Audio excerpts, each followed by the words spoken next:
All right, Module 3.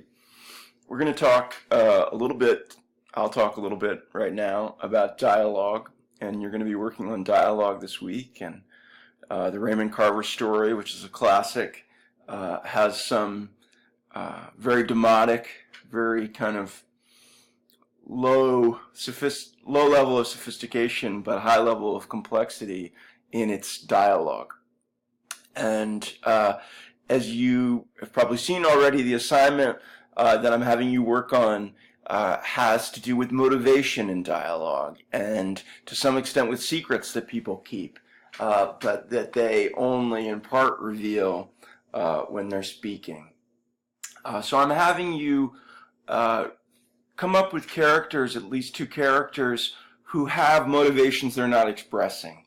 And I gave some examples of possible ones. Somebody, a high school student, has a crush on somebody, doesn't want to tell anyone, but wants to figure out if it might be reciprocated. And what you're left to do this week is to really consider, how is it that people reveal their motivations in dialogue without necessarily declaring them. And of course, there are times when people do declare them, when people say, this is what I want. But there are levels of gradation in terms of how explicit people are. And one way that you create the feeling of reality in your story is by showing those different levels of gradation. And one fundamental skill that good fiction writers have is the ability to imagine and then to render other people's motivations. Different people in a story are motivated, in different ways and act at different times. And you might do well to consider people in your life, how they act. Do you have a relative who's impulsive or hot-headed and acts too quickly? Do you have others who sit on secrets and don't even declare basic desires that nobody would be offended by? I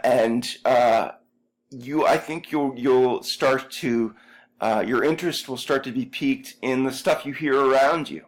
I was thinking about this assignment today, and I happened to overhear a guy I had a good conversation with, who was doing some work as a builder on the neighbor's rental unit.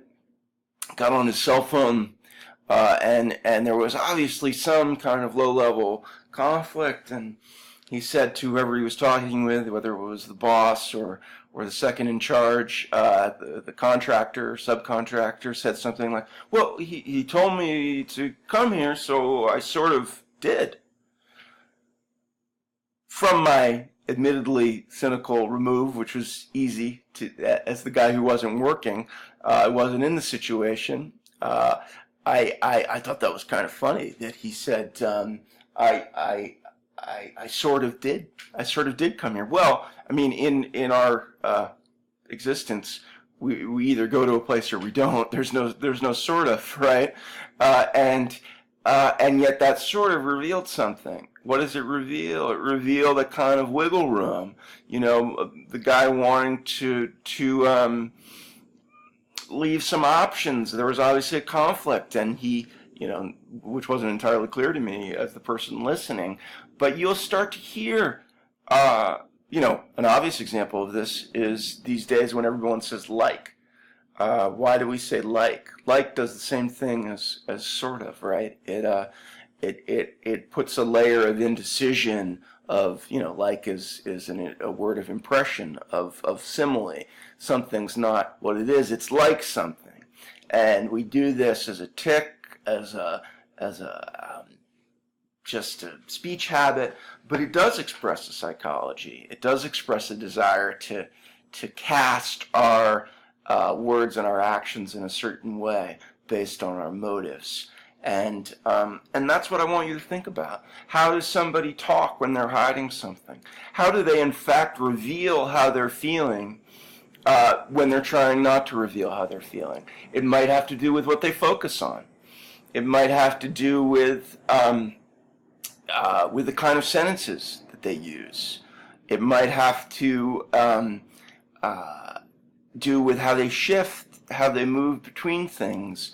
It might be that they find something that's very like their secret, and they're able to displace their motivation and their obsession onto this thing. You know, a friend of mine, a poet friend of mine, was talking recently about the difficulty of writing about her relationship with her father, and she said, I couldn't write about it, and yet every time I tried to write about a tree or a glass of water, I was writing about this relationship.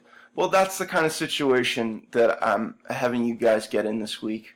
I'm really excited to see the results. And as I mentioned, you know, not only do you want this to advance action, to show the reader's stakes, the character's stakes, to get them a little farther into the thick of the action, even if they aren't admitting their secrets.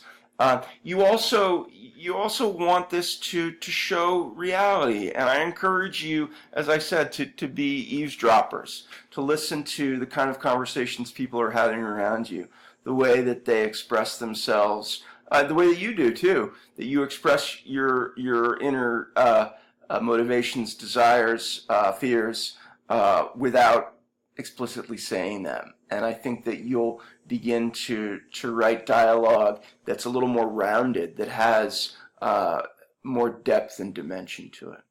Okay, looking forward to your results.